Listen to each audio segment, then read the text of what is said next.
तो कभी चंडी पाठ और कभी हरे कृष्ण का जप करने वाली ममता बनर्जी को असल में बीजेपी ने ऐसा करने के लिए सियासी तौर पर मजबूर कर दिया है। बीजेपी ने हिंदू ध्रुवीकरण की ऐसी जमीन तैयार की है कि ममता इसका तोड़ नहीं निकाल पा रही। उधर बंगाल की धारा पर जय श्री राम के नारे गूंज रहे हैं। हिंदुत्व चुनाव का शीर्ष मुद्दा बन गया है।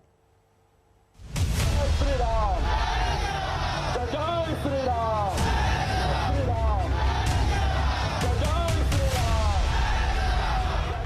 बंगाल की फिजाओं में आजकल जय श्री राम के इसी नारे की गूंज है। बंगाल के चुनावी प्रचार मैदान में केसरिया छाया हुआ है। सियासी रण संस्कृति के आसपास आकर सिमट गया है। धार्मिक नारों का जोश चुनावी प्रचार का खास हिस्सा बन गया है। जय श्री राम, जय श्री राम। यूपी के सीएम योगी आदित्यनाथ अगर बंगाल के चुनावी समर में उतरें और माहौल ये ना हो, ऐसा हो ही नहीं सकता। बंगाल की सरजमी पर योगी पर फूलों की बारिश हो रही है। उनका रोड शो हिट है।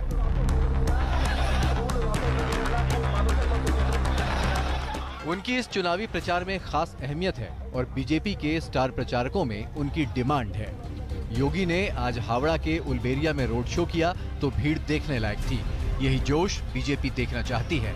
इसी जय श्री राम के नारे का जादू बीजेपी मानकर चल रही है कि चलेगा। ममता दीदी जय श्री राम के नारे से बहुत चिढ़ती है और जब मैं यहां पे आया तो मेरा अभिवादन जय श्री राम कहकर के सभी लोगों ने किया।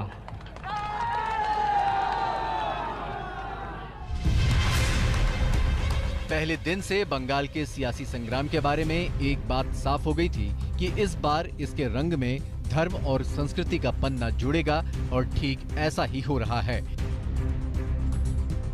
बीजेपी हर मुमकिन कोशिश कर रही है कि सियासी समीकरणों और नतीजों को दिशा देने की बारी आए तो इसमें धर्म और संस्कृति निर्णायक बने और इसीलिए बार बार बीजेपी धर्म से जुड़े सवाल उठा रही है।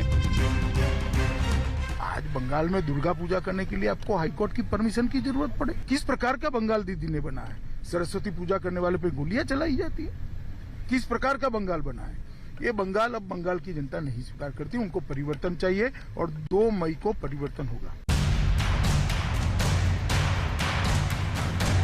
हिंदू ध्रुवीकरण के खतरे की काट के लिए ममता ने हर दांव आजमाया और अब अगर आज की तारीख में देखें तो बंगाल का रण जिन चंद मुद्दों के इर्द गिर्द घूम रहा है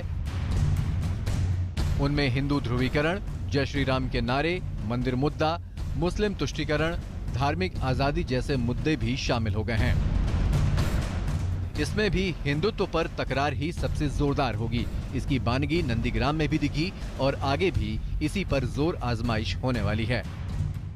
ममता दीदी को दुर्गा जी की प्रतिमा के विसर्जन से दिक्कत रही है, ये भी पूरा बंगाल पहले से जानता है।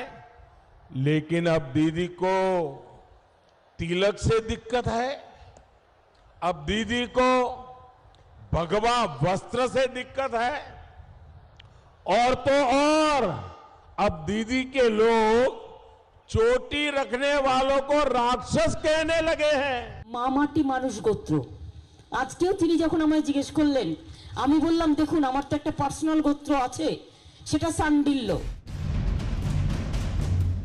ममता अपना गोत्र बता रही हैं। बीजेपी उन पर हिंदुओं की अनदेखी का इल्जाम लगा रही है। बीजेपी को साफ लग रहा है कि हिंदू ध्रुवीकरण से उसे ममता को पस्त करने में आसानी रहेगी। इसकी ठोस वजहें हैं। हिंदुत्व बीजेपी का आजमाया हुआ फॉर्मूला है। इसने बार बार बीजेपी को जीत दिलाई है। ममता पर अल्पसंख्यक तुष्टीकरण के आरोप लगते रहे हैं। इस मुद्दे पर ममता को घेरना आसान है।